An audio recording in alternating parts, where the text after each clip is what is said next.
Est-ce exact qu'un converti, s'il ne mange pas strictement kasher et ne respecte pas 100% le Shabbat, alors sa conversion devient pasoul nulle? Et c'est oui, concrètement, que devient l'âme juive qu'il a reçue au moment de l'immersion dans le mikvé? Ok, je vais expliquer les choses parce qu'il y a ici une petite incompréhension.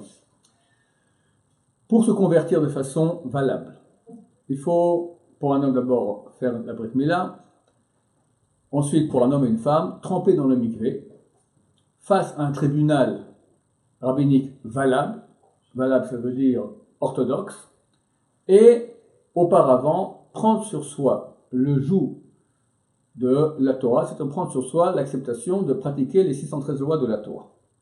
Le tribunal rabbinique va demander à la personne si elle accepte cela, elle accepte, elle rentre dans le mikvé, elle trempe dans le mikvé non juif, elle sort du mikvé, elle est juive. C'est-à-dire que nous devons être certains que lorsque la personne, quand elle est dans le mikvé, elle, de façon sincère, elle prend sur elle de pratiquer la Torah comme il se doit à 100%, 100%, comme il se doit, comme le pratiquent les juifs religieux. On va appeler cela 100%. Si maintenant, le premier Shabbat, après la conversion, elle ne pratique pas le Shabbat, nous, quand elle est dans le mikvé, on ne sait pas ce qu'elle pense. Elle dit oui, mais elle peut mentir. Donc, on va regarder comment elle se comporte après le mikvé, pendant quelques semaines. Si on voit qu'elle pratique vraiment comme il faut bien, alors c'est clair qu'elle est juive à 100%. Même si après elle quitte la Torah, elle dit c'était de la blague, je regrette tout ce que j'ai fait. Pour nous, étant donné qu'il y avait une période de plusieurs semaines où elle a pratiqué comme il se fallait, pour nous c'est une assurance comme quoi, quand elle est au mikvé, elle était sincère. Parce que sinon, pourquoi est-ce qu'elle pratiquait?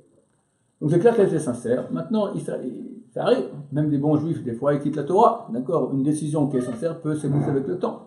S'il s'avère qu'un beau jour, elle quitte la Torah, ça ne remet pas en cause la validité du mikvé, parce que nous avons vu que pendant la période qui suit le mikvé, elle pratiquait à 100%. Mais, si en sortant du mikvé directement, elle ne pratique pas comme il se doit à 100%, elle ne fait pas Shabbat comme il faut à 100%, elle ne mange pas kasher à 100%, des choses basiques, d'accord? Pour nous, c'est une indication que quand elle est dans le mikvé, elle n'était pas sincère dans son acceptation de recevoir les 613, de pratiquer les 613 mitzvot de la Torah. Sinon, comment se fait-il que 2-3 jours après, déjà, elle ne pratique pas? Pour nous, c'est clair, on ne peut pas changer aussi vite que cela. C'est une décision, c'est pas à la va-vite. Tu te convertis maintenant, donc c'est un tribunal rabbinique. Si tu prends sur toi de façon extrêmement sincère de te convertir et de pratiquer la Torah, c'est pas possible que 3 jours après, tu ne pratiques pas. Donc pour nous, c'est une indication que dans le mikvé, elle n'était pas sincère. Dès lors, la conversion ne vaut rien. Donc le problème est le suivant. Nous, on ne sait pas ce qu'elle pense dans le mikvé. Si elle est sincère, elle est juive. Si elle n'est pas sincère, quand elle sort du mikvé, elle est goy. Comment savoir ce qu'elle pense dans le mikvé? On le saura en analysant son comportement les semaines après le mikvé.